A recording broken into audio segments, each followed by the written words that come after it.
First of all, good afternoon to all of you. I am PhD scholar of the Department of English, MK Bhavanagar University, and I say to the department thanks for giving me this wonderful opportunity for presenting my paper here. Now I am starting to reading my paper, and my paper title is Research for Prospects in the Peripheral View of Karthika Nayar's epic retelling Until the Lions Echoes from the Mahabharata. And I am reading abstract.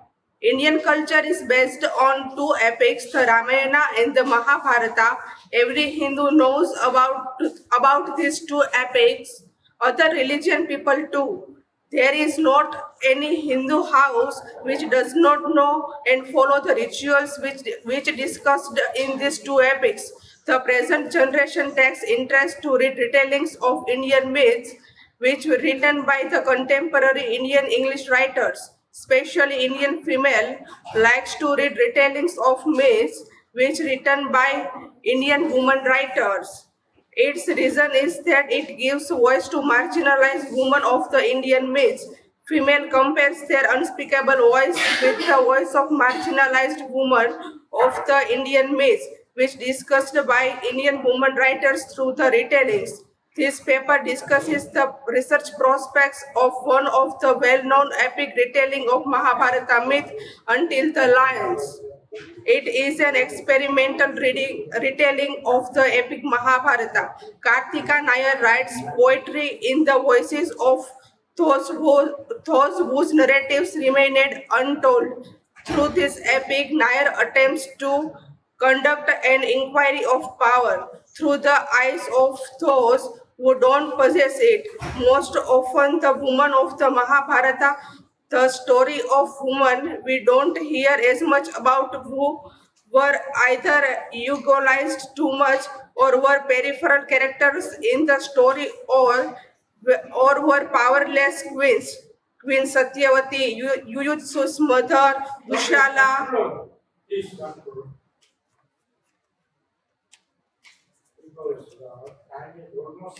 Can I read my introduction?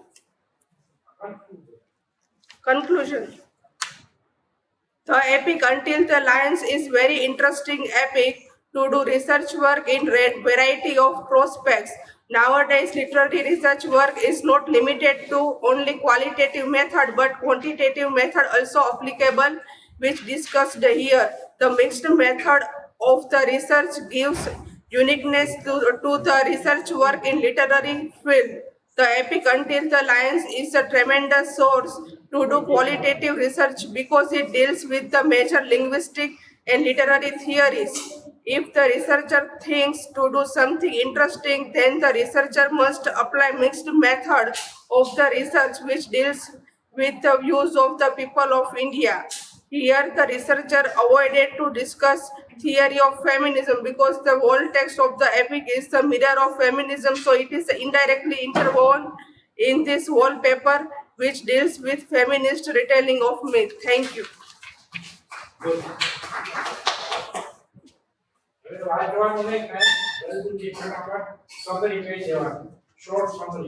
Okay, thank you very much, ma'am. And the next presenter is Tamsa Pandya.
Hello.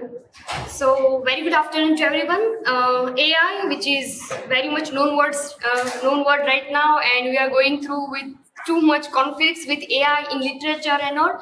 So my today's topic is about the literature review as methodology at the aid of AI. It means artificial intelligence. Today we are going to have, as we know that literature review is not a word that we don't know. A student of master degree and all knows that what is the importance of literature review in research. So let us go through.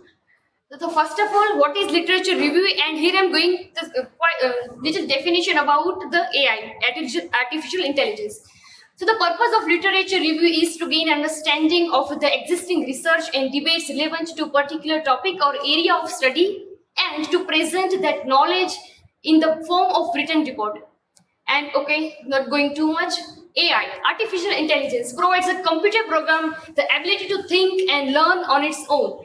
It is a simulation of human intelligence and artificial into machines to do things that we world normally rely on humans. So basically, we are relying on now from old notions of having books and all to the new ways of taking all help of computer for our day-to-day life. See, in short, because in a paper you will find more examples, but in a short period of time, I just took a few examples of artificial intelligence, internet, or any online sources which can help you to grab the literature review in a more faster way. So first is Rexer, second the Grammarly, and the last one is citation machine. So the first one is, what is Rexer or Rexer.io? Rexer is AI-based research assistant, helps you to with discovery, literature review, critical analysis, paper summary, and organized research paper, and it gives a free sign up to everyone. So if you have a less time and you have to prepare, many times it happens that normally we are working anywhere or we are doing work and have no time to prepare and go through with Google and down and scrolling all the things. You just go through with this application and hit going. So last time I can't give you the real demonstration or online demonstration, so I put the screenshot in my own drive. So first of all, you just need to go. It gives free sign up. Here you go, and here you can. For paper, I am going through this any article or PDF or any book. Okay. So here the list you can get everything. Once you scroll down, you will get every related papers, articles, books. Please next here. Okay, articles related anything. Okay, it is not ending here. Here you can get export related. Here you will get survey papers, review articles, Wikipedia, as we have video lectures, and all online courses here. Okay, and all along with what are the findings, what other people are finding here, what other people or any researchers are getting and findings inside. All you get here. Okay, and the last. What are the main arguments that people made on this particular topic? So once you click, you will get the all arguments. So you don't have to copy everything, but what you have to do, take the example of others' arguments. You will get insight that what kind of argument I should do. I'm so sorry for this. Okay, quickly Grammarly. Okay, Grammarly cleans up your writings by finding grammar mistakes and typo errors. But it goes beyond the simple. Okay. This is the definition. I'm not going to because I have some demonstrations also. Okay. One more time, step 1. It also gives a free sign up to everyone. Just go through it and okay, you just need to upload. Okay, you don't have to do anything. Just ready your paper, your abstract or anything. You just ready it and go to and click on the upload button. Okay, once you upload, I was working on my abstract, so I uploaded directly my abstract. And after uploading or after attaching here, I come to know that my abstract contains more numbers of mistakes. So this way here you can find, see, these are the suggestions that you are, in case you are looking for any related word or related any phrase, you will get here the suggestion. Sorry. Okay. Touch screen, so you will touch. Sorry. Please. I don't know. Don't do anything, just do Sorry for this. whatever you want to do, just This way? I'm sorry. Okay, so here you will find that what are the correctness, clarity, and all types of errors you will find here. Within a one paragraph, you will find your all errors here. So it will be very useful that within a 2 minutes your abstract is totally being Okay. Okay. Okay. And the last one is our citation machine. Citation is still very hectic for any researcher or scholar, even for students also. For me also, I found some problem citation. But when you are in hurry or when you have less time, go to this site. Citation machine is a great resource to use when conducting research for your paper. It helps you to more and more way to cite your paper. Okay, so step one. This is the application. You just need to copy paste your link or whatever PDF link or whatever you have. Paste it. You don't have to put anything, author's name, date, anything. Many a times I listen from the old age people that I am not now techno friend. I can't be techno friend. You don't have to do anything. You just go through with a single link. Just paste here. The application will provide everything here. Okay, it gives citation, all type of citations, 9th, 8th, APA, all type of. Okay, so here you will get ready citations. That is what I am performing. I am doing. I am not telling you without experiencing. Okay, so this is my citations which I was using for few months. Okay, it also checks your plagiarism. If you are copying something along with citations, it gives you a very good good quality of plagiarism or your errors. Okay. Okay, so this was a few examples of within limited time. So many times we think that why we use artificial intelligence in research. Is it okay to add this kind of things in literature? It has something pros and cons, which everything has. Okay, so artificial intelligence helps you to write faster, as we know that it very much helps you to write faster, to find our errors too much faster. Okay, quality concerns and plagiarism. Machine translations. Sometimes machine translations are quite more friendly and good as we can do. Okay, and the most important thing is I is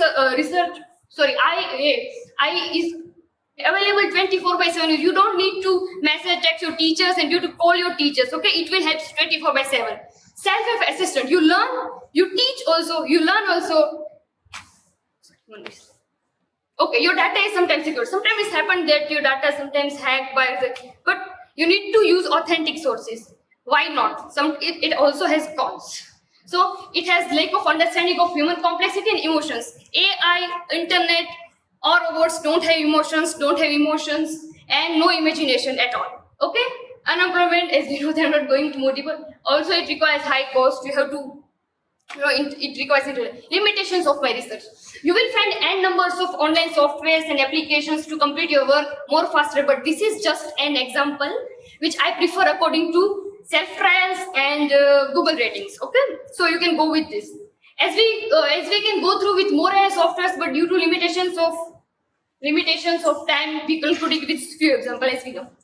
Double verified your work once it is done by any software. Do not rely completely on machine. Okay, this kind of help through artificial intelligence can be used as optional way to complete your work within less time.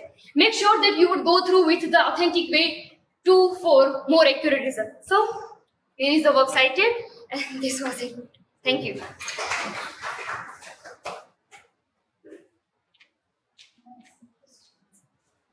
Thank you very much. Quite interesting presentation. And now the next turn is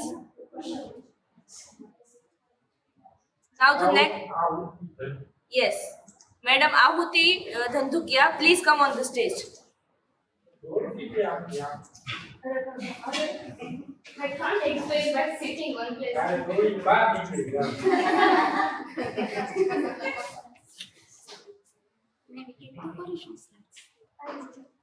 If you are not convenient, I will do now.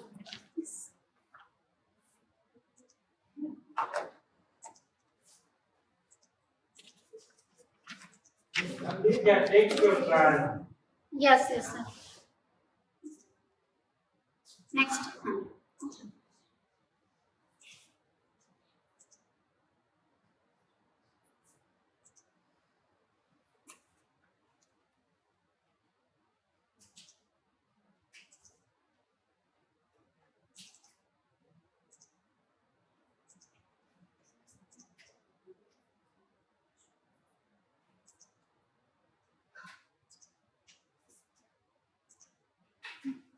Next slide. Yes. Yes, respected sir and dear participants. So the title of my paper is Magical Realism and Disability in Salman Rushdie's The Mood's Last Sigh. The significance of the paper. First of all, disability is fundamental human experience. We all feel it at one or the other time of our life, but this has been absent from our critical consciousness in slow. So on the theme of today's seminar, I think this is the very relevant theme to be explored also. And disability studies is a recently emerged scholarship which examines the meaning and consequence of disability. Okay, sorry. Which examines the meaning of disability for understanding it as the multidimensional reality. And disability representation in literature is very vital to study because it shapes the people's perception how they are going to consider the disability. And on other side also, the consideration of disability in a way shapes the critical theories and we have to consider the reinterpretation of the literary text also. In that regard also, I have considered this. Yes, next slide. Next, yes. So this is in a way slides are in detail. We will just go to the crux of it. So this is the magical realism, and magical realism in a way integrates the magical as well as real in such a way so that there is no any kind of difference between them, as the scholar Swans and Anderson mentions it. Basically, it was coined by Franz Roger in 1925 regarding the painting, the art of painting also. And in a way, this is a very potential framework because apart from realism, it has the power to present the holistic, or in a way we can say that multi-dimensional reality also. And that's why disability studies consider this as a potential framework to represent the multi-dimensional reality of disability. Next slide. Magical realism in literature also, and we can see that even the element of magicalism or fantasy has been present in our folklore and folktale, and also in romanticism also we had that supernaturalism. But basically we can consider that Latin America and the specific complexities arising out of the socio-political climate at that time, the authors, Latin American authors, had to turn to capture this current scenario and to consider the history again, to recreate and reconsider the history. This magical realism provided the very suitable framework as well as the style also. Once again, this is necessary to note that magical realism is not just a style in literature, it is also an attitude to treat the reality in literature. Next slide, please. This is literary disability studies, and generally disabled characters are very rare and marginalized in English literature, but and the other literary critical theories generally interpret disability as some metaphor or as some literary devices also. Disability studies, or rather literary disability studies, proposes that no, whenever the disability is there, it's not always the device, or it's not always serving the purpose of the metaphor also. They should be understood with multidimensional reality, with the embodied experience of disability also. So in that sense, literary disability emphasizes to study whenever disability is represented either as a text or as a character or as a theme also. Next is research gap, because whenever I studied the magical realism, generally the different components were discussed, but disability was anyhow ignored also, and whenever the disability mentioned, it was mentioned in the light of only serving the metaphorical purposes also. And Salman Rushdie consistently uses disability in his fiction, so I have considered this table. These are, next slide, research objectives that I am not going to read one by one. Next slide. These are the 5 components at this stage that I have selected from the framework of this magical realism, where I can find either they are relevant with the literary disability studies framework, or they are posing the challenges to literary disability studies also. Next slide. Yes, so the protagonist of the novel Moore, and he has multiple disabilities. First of all, progeria. He has the progeria physical disability. Progeria means his physical growth is double to his age. Apart from this, he has right hand deformed also. He has neck, knee pain, back pain, and accompanied by the mental disorders also. Extraordinary height also, as well as this baldness also. This picture is just for the demonstration. Next slide. So generally, the magical realism operates through the by according the magical power to the characters and the protagonist also. Here also the magical power is given to the protagonist more in such a way so that the narrative is in first person, but the Moore is accorded with the vivid vision, so that he assumes the power of the third person narrator, and he vividly describes the political events, contemporary as well as before his birth, political as well as the personal family life events also. Now, what is the basic problem with this disability studies? Because in a way, Salman Rushdie or the authors who use this magical realism, they may be balancing that if they are presenting the magical abilities of the character, at the same time they propose something that is lacking also, and in a way they are balancing the real and the magical one. But for the people, it gives the message that whenever a persons are lacking in something, some defects is there, they are always miraculously gifted also. That is not the correct notions also. Next slide, please. Dimensions of space and time. So, being the subversive text, the notion of space, time, and pace, everything is changed with the Moore's disability, because the physical growth is double to the age. There is always the disharmony between the body clock as well as the biological clock. The clock time as well as the biological time also. So. That pace is also, I have quoted also that how you see that the notion of time has been changed, the notion of pace also has been changed in this text also, and in a way the double quick, because the Moore grows with the double speed, in a way this double quick is double curse for him also, and this provides the comment for our today's lifestyle of fast growing. And for disability studies, there is a theory of creep time that the people with disability might be needing, and in a way this is a relevant framework for disability studies also. Displacement in a way is also there.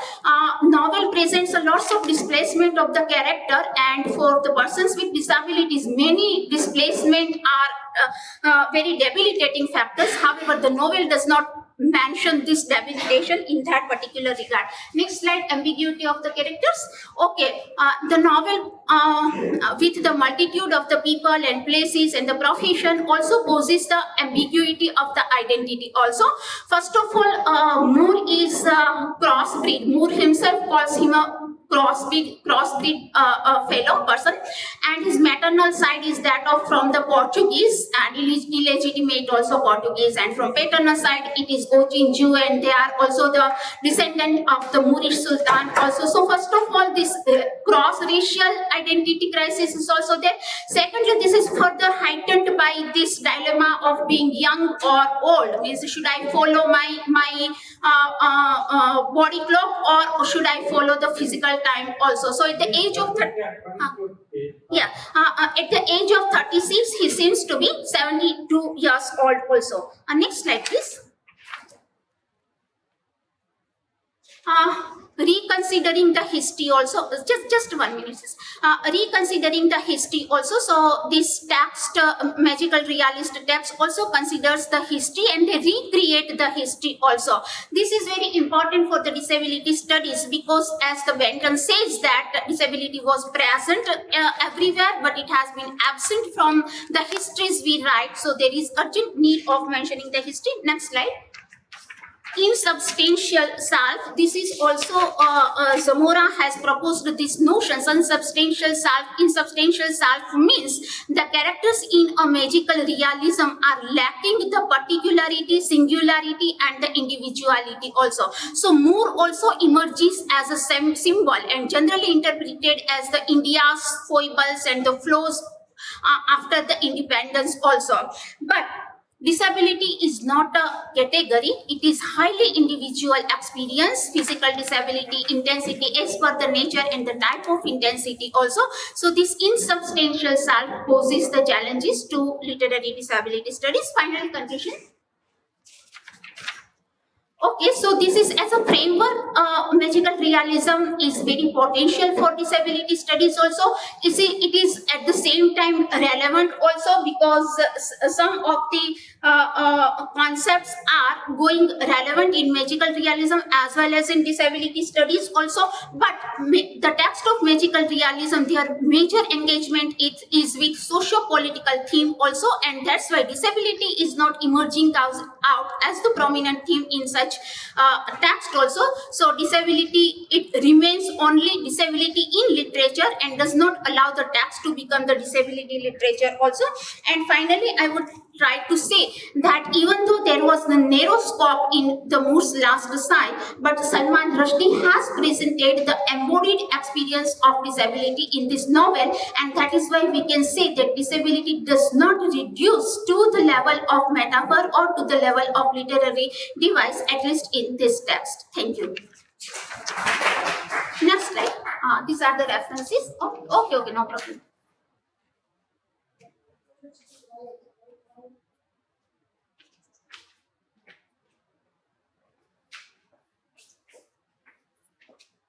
Okay, thank you very much, ma'am. And the next presenter is Surbhi A. Goswami. But before that, Drashti wants to say something. After that, you can continue. Thank you. Before moving further, I want to say something.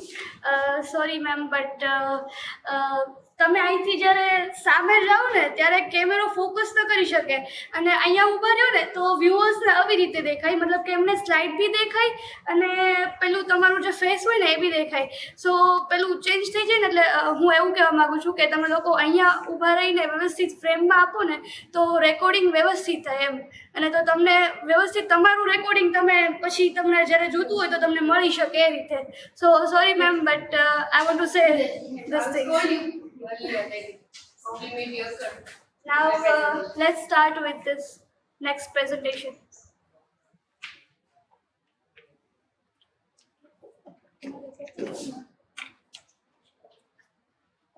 Good afternoon, all respected council and all the participants present over here. Myself, Surbhi Goswami, I am research scholar at Department of English, Bhavnagar University. And we are very thankful to the Department of English for giving us the opportunity to present our research paper here. Now today, the topic of my presentation and the research paper is Moth Smoke, a novel of globalization. Now my research area is literature and globalization.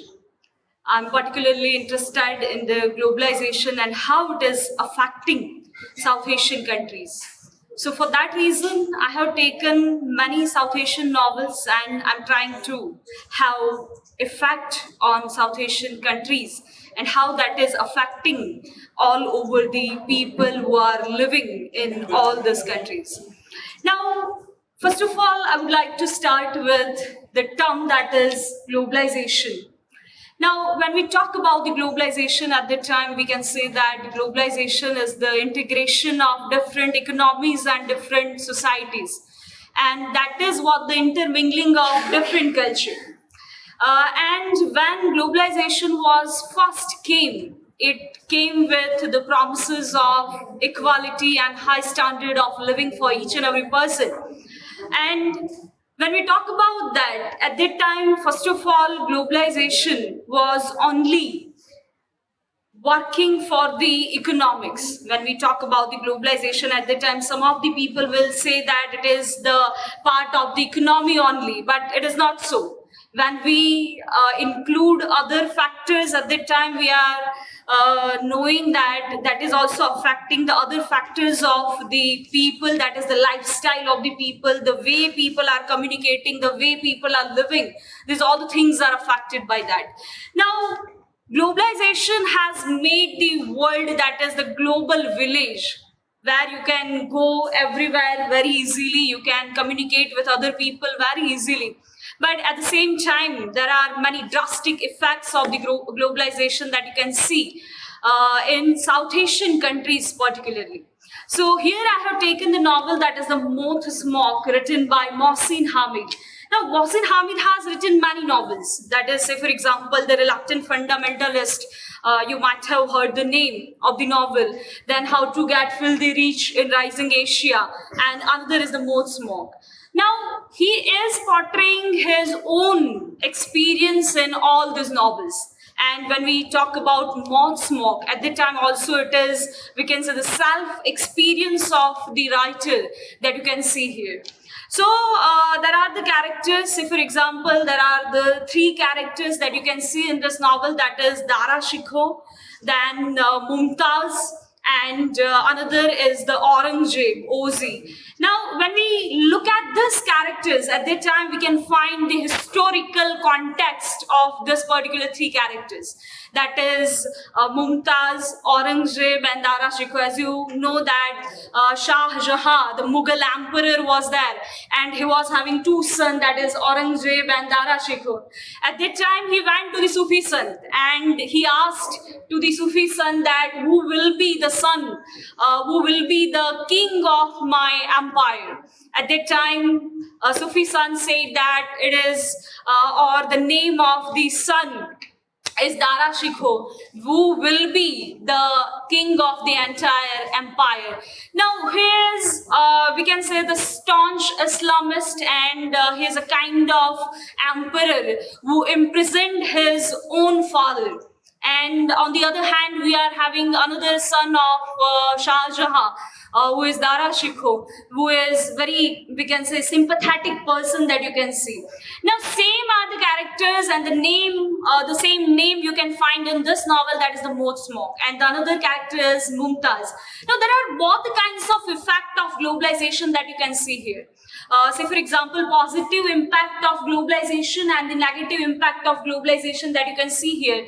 Now, Dara Shikho is drastically affected by the modern society, by the modern Lahore.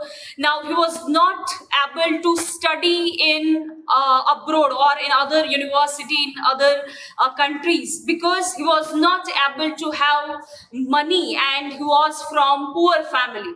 On the other hand, there is Ozi, who is the son of the landowner, who is the son of the man, who is very rich man, the rich father, and he afforded to get the MBA degree in another nation, another country. So at that time, you can see a class distinction in this particular novel.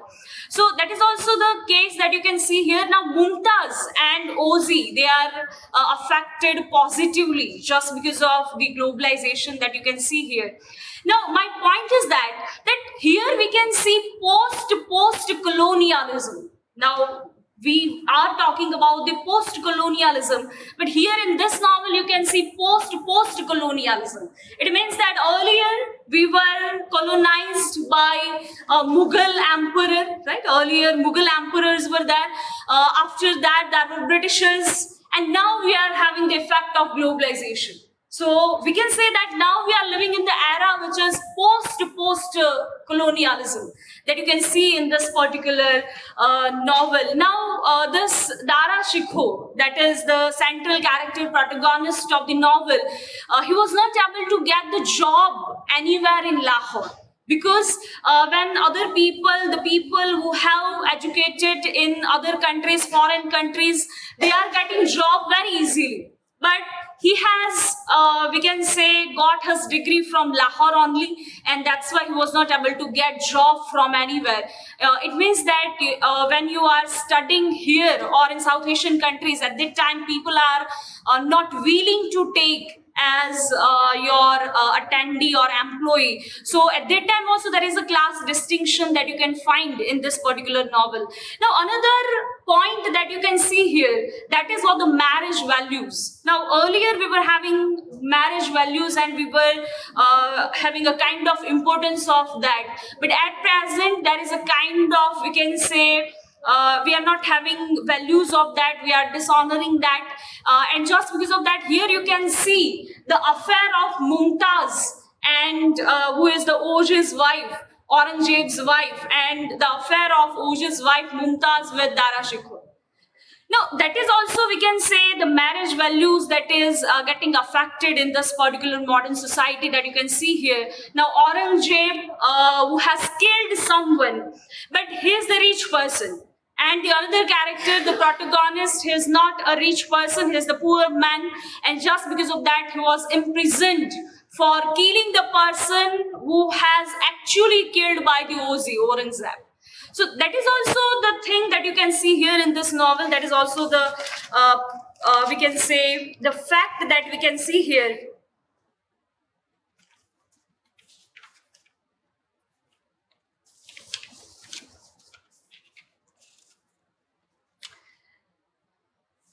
Now, another thing that I would like to mention here is the critics who have talked about the globalization and the effects of the globalization. So the Ashcroft, Griffiths, Tiffin, they have said a lot about the negative effect of the globalization that you can see here. Now another critic, say for example, Gayatri Chakravarti Spivaks, Tomlinson, then other is Homi K. Bhabha, the hybridity in betweenness. This all the critics have talked a lot about the drastic effect of the globalization that you can see here. And another character is also that is the Murad Badshah. Now Murad Badshah is the rickshaw puller, and he believes that now we are having a right to get all the money from the rich people. Why? Because they are exploiting us, they are exploiting our rights, and that's why they are developing that kind of mentality that when we are poor, it is our right to get everything from them, and that's why they are indulged themselves in thievery and all those kinds of things. So that is also the fact that you can see here, and that is also the effect that you can see here. And the economic professor who is there in this novel, he particularly talking about the class distinction and the air-conditioned classes. The people, rich people are living in air-conditioned offices and homes and air-conditioned cars and everything. So that is also a kind of effect of the globalization that you can see here. So that is what my point, and that I wanted to clarify here in this paper. Very thankful to the Department of English for giving us the opportunity to present the paper here. Thank you, sir.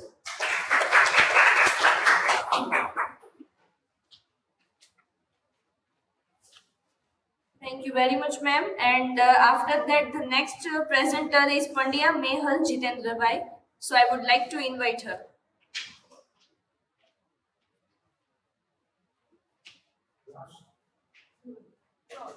Second last. Second last. Second last.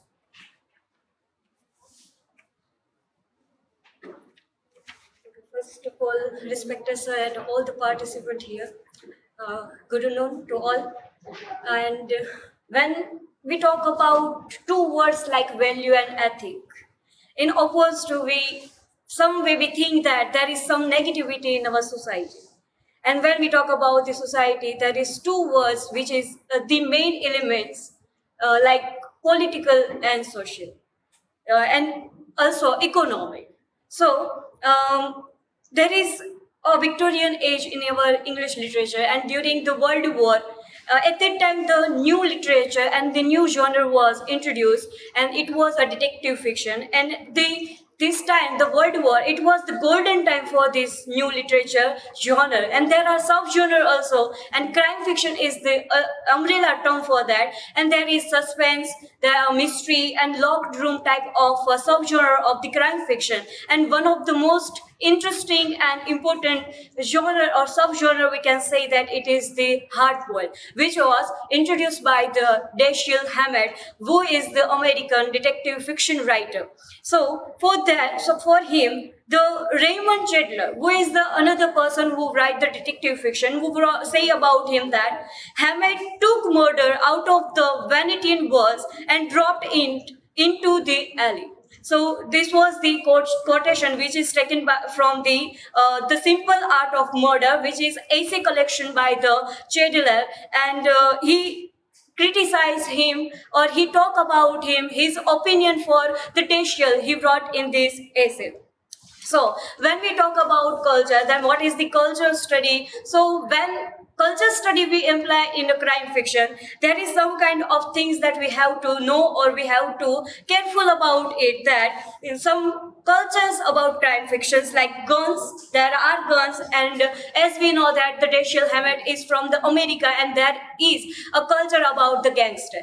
So there is guns, drugs, race, violence against the woman, and classicism, racism, and also government corruption in this hardball. So first thing is that what is the hardball detective fiction? In that kind of fiction, Hammett wrote about realism. What is the real things happen in the society? That is written by the Dashiell Hammett in his works, All the Detective. So there are some 2 points which I want to like to present here, that the red harvest which I have taken so for the research here, so which is written by the Hammett, is the name of the place is Person Villa, and it is all about the story here.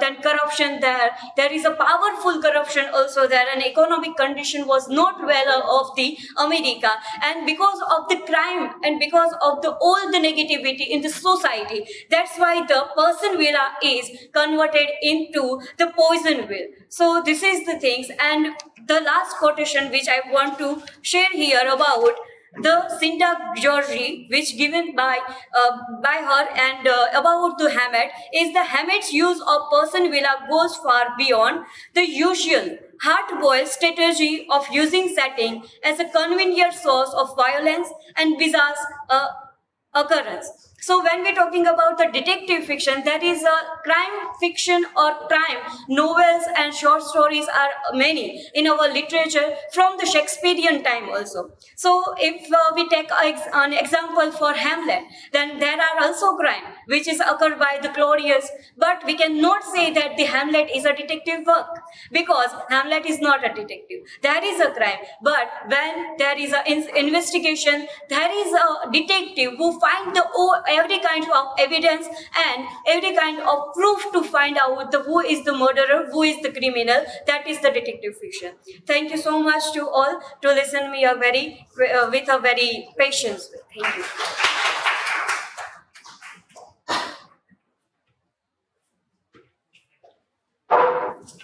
Thank you very much. Last but not the least, for today's seminar, the final presenter is Bhavnesh Kumar Somabai. So please come on the stage.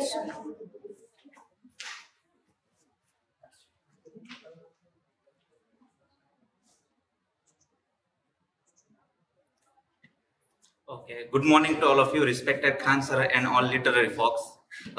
So I'm not taking much time, so direct in topic. An analysis of free and bound morphemes in Alfred Tennyson's poem entitled Marriage Morning. So, uh, according to Boyce, the subdiscipline of linguistics that deals with such pattern, it's called morphology. Morphology is one of the linguistic branches itself, which learns about wording and word formation. According to Yule, morphology is study of basic elements used in language, as is often in definition of both. Morphology is dealing with the internal structure of the words, not with the structure in terms of sound that makes them up.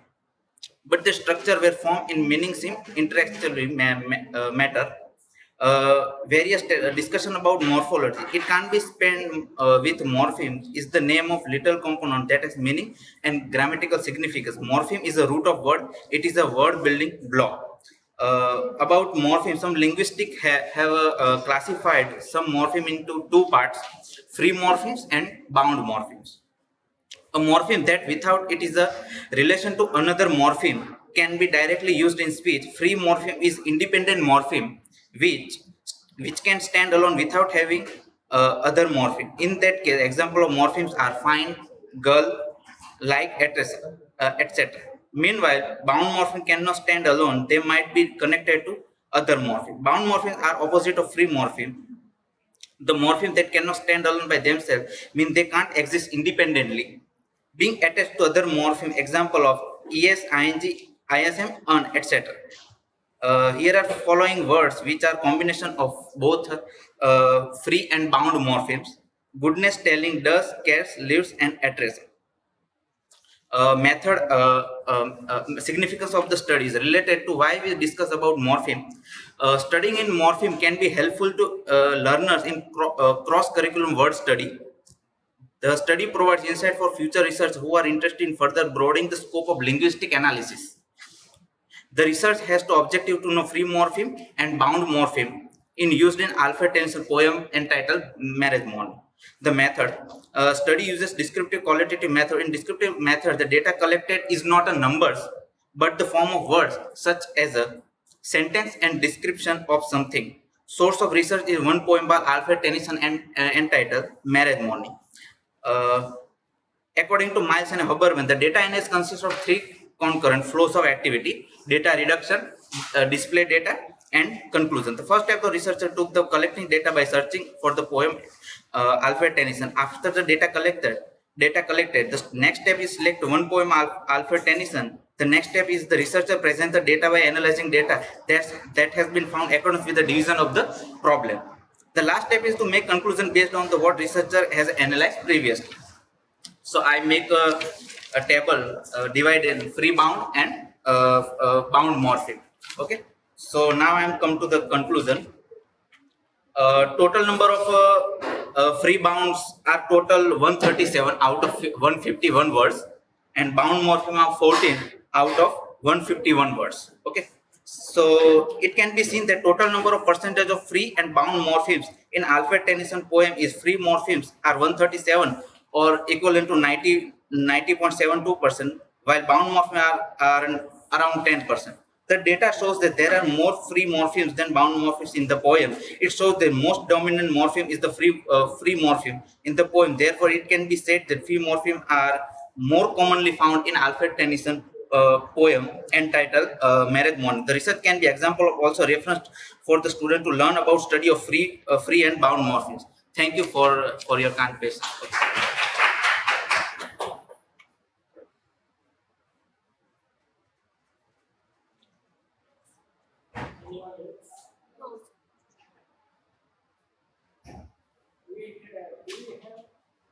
Do we need to have some question?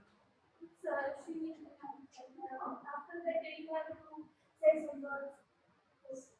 That will come later. Any question? Okay, so now all presentations are complete. But if a chairperson wants to ask anything to any of the presenters, and from audience, the questions will be welcoming. So if anyone wants to ask something, please. Actually, I'm feeling very stuffy and suffocated. I don't know because of the mixture of cold and heat. Well, all of you, in fact, most of you, did well. Particularly, I like 2 or 3 papers, presentations of paper, much better than others. Now, I would like to ask questions to those presenters who excellently presented their papers. Right? Okay, let us begin first with Kavisha. Kavisha, you say hypertext is a new model of genre, multimodal genre. And you said traditional text, but there is no such thing as traditional text. There is traditional work. If you have read Rolla Barth's essay, From Work to Text, you'll find there are the differences, important differences between text and work.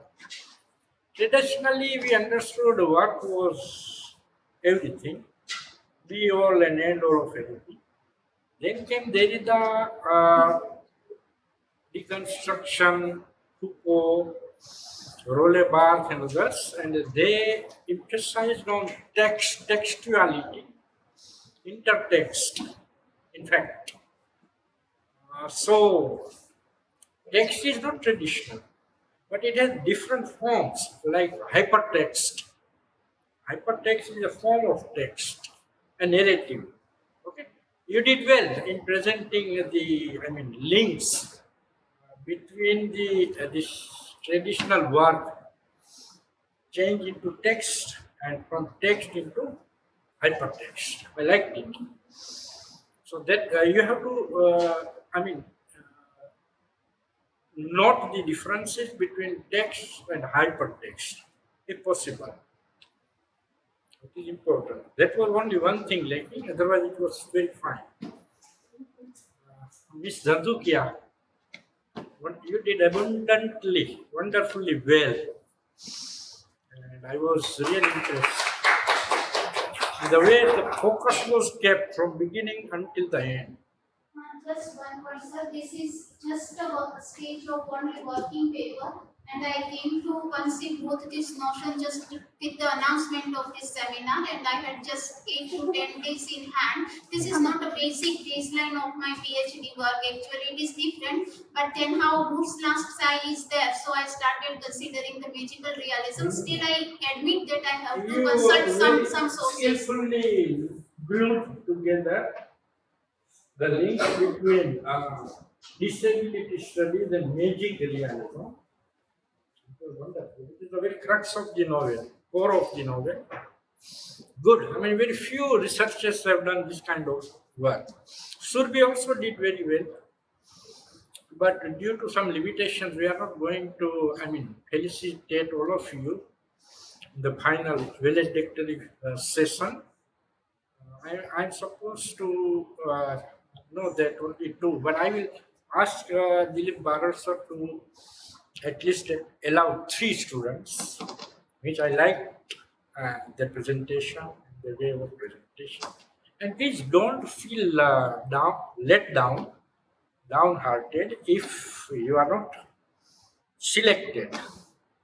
Because I believe in the natural justice, principle of natural justice. Kamsa also did well, but one thing was she was running from here and there, and from there back to the pavilion. She has got vigor and enthusiasm. You have to pull down a little bit and focus on your paper. Otherwise, it was good enough. But you can do still better. Okay, so thank you all very well.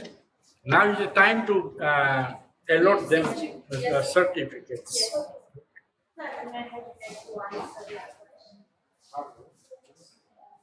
Come here. Okay, So, our way. Kavisha ma'am wants to say something.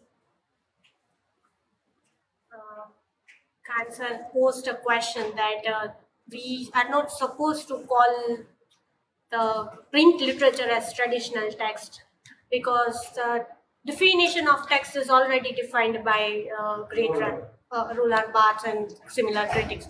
But sir, the thing is that whenever we are talking, because we are shifting towards the e-literature or electronic form of literature, there we have certain theorists like Miss Astrid Anslin, Scott Redberg, who had already written and who is considered as the founder of electronic literature, father of electronic literature.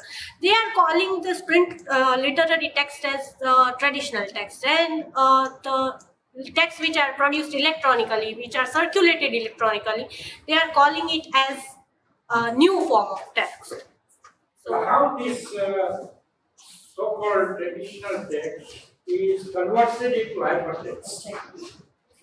This was my first try of converting a traditional text into a hypertext or print literature into e-literature. Generally, the first who is considered as the founder is Michael Joyce, and who has first produced a text called Afternoon a Story. From there, this idea of electronic literature is emerging, and he has made the story platform wherein he can experiment this kind of works. So from that we are getting This model is multimodality. Yes. Yeah. In this also. So we cannot have any fixed, but few. Yes, and it is still in experimental form, in developing state. So we are yet to define it particularly. Like as he said, urban and we have pictorial graphic narratives. Graphics. and many other kinds of things. Okay, thank you so much.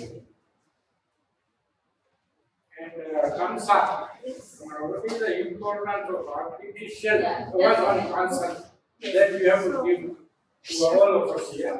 Importance What is of the importance of AI, Yes. artificial intelligence? I'm unfortunately not the man of AI. Yes, of course. I'm like that. Go ahead, yeah. So actually the importance of artificial is we are now interpreting artificial intelligence for our day-to-day life. Just because we are using it every day, it means we are thinking that we should include it in our day-to-day life, even in our personal to professional life. And the main driving force of using artificial intelligence into our literature, into our study is to make our work, to create our work more faster way, more in accurate way, in a specific way, so that the way we are making mistakes in citations, the way we are making mistakes during even in a simple sentence we found some mistakes, so that artificial intelligence has its own brain. It can help you to to remove some kinds of errors, and the way they cite, the way they write, and the way they think and give it to you it needs to it takes too much time for human to find, to scroll in internet and to surf more in internet. Reliable or authentic? So far as I don't think so. Somebody said that. Actually, I have read more, and even I want to include. Okay. Your voice is not coming in this recording. That's right. So that's why I asked. Please come here. I mean, GTP, many of my students come and ask me about material. I said, I have no material. I'm a man of insubstantial self without material, immaterial. As Jayavati said perfectly. So I said, why don't you use some GTP? And when they log in to Binge and got the information, they were amazed. And they were wondering why didn't they do it earlier, this thing. They were very glad. But not all times it is authentic. Yes. We have to take into consideration its authenticity, its validity. Okay. Otherwise, it is very good, positive. There are many positive elements of this digital humanities. I cannot poke my nose into digital. When I went through her paper and yours, and even how it is, then I came to know something, and I was excited. It's a very interesting, field of research. Very interesting. Okay, thank you very much. Thank you. Anyone has a question, then they can also ask. Or anyone wants to say something about their presentation? Okay, so now I would like to call Dr. Khansa to distribute these certificates to the presenter. Okay. Just say the name loudly. And the concerned students should come. Take the certificate and have their snaps with me. Yes, sir. I can't. Yes, sir. Everybody will let each other certificate. Okay. If you are feeling a little weakness, fever hours. You can sit it on there. You just announce and give them the certificate. And then you should come and have a snap with them. Okay.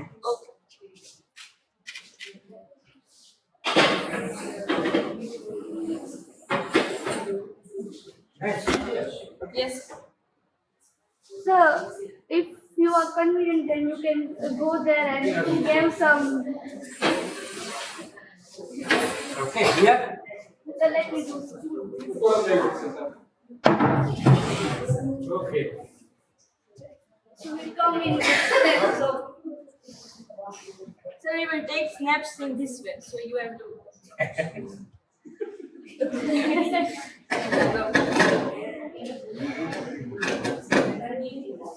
Okay. Hello, hello. Now I will call one by one every presenter and they have to collect the certificates from chairperson. Okay, so first I would like to call Kavisha Alagya to come here and collect the certificate from. Don't say the first name, say the second name. Miscellaneous. It's more formal. Then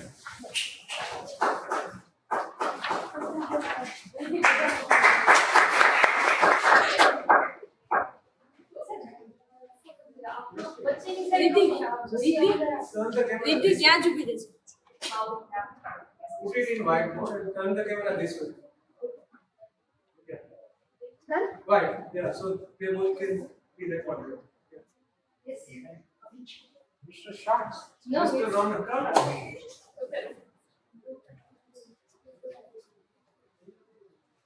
Next. Next one is Rupa Hasmukh Chaudhary. But she left. We have to hand it over to her lady. But she collected. Hasmukh Bhai Patel. Okay, so. I will. Okay. Next one is Upadhyay Divakar by M. Please come here.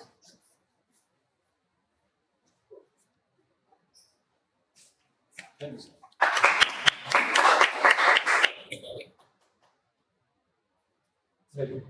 No.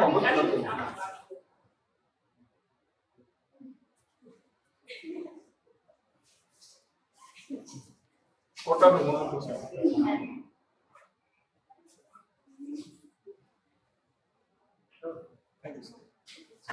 Okay, next one is Surbhi A. Goswami. Bad road here, I was. Chitra.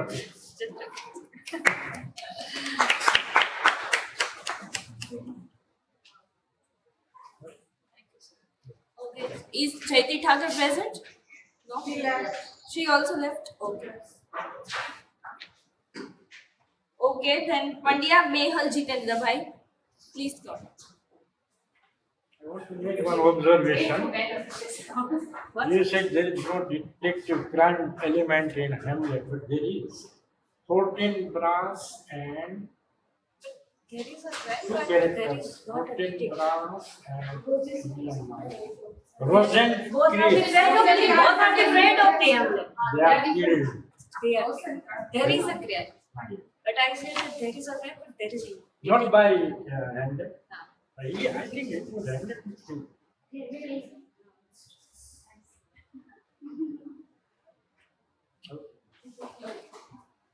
Then Bhavesh Kumar Soma Bhai. Please come.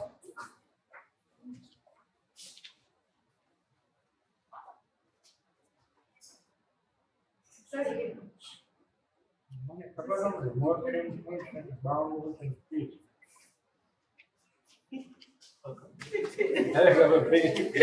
Okay, next one is Tamsa Pandya. Very good.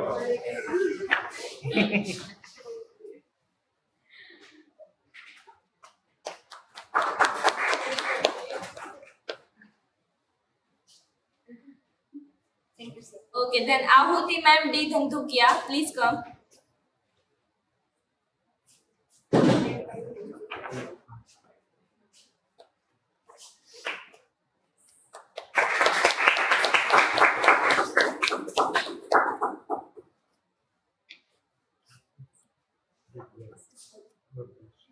Then go here, Namrata Ben Rasik Bhai.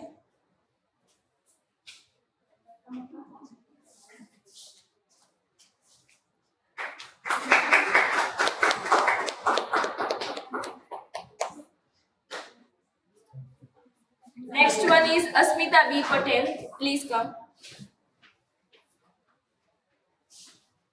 I was wondering where Draupadi went up. Uplifted. She is here. Yeah. I think she uplifted 7-7. But you did well.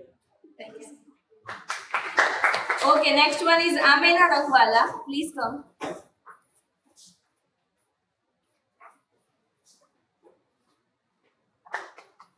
You have finished your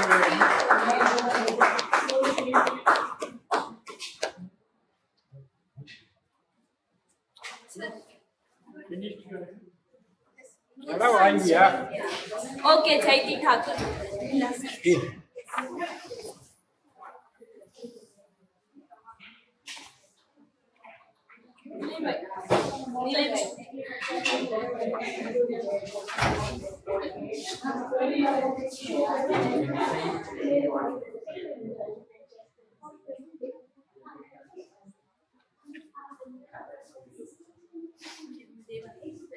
Okay, last but not the least, Nilay and Rathod.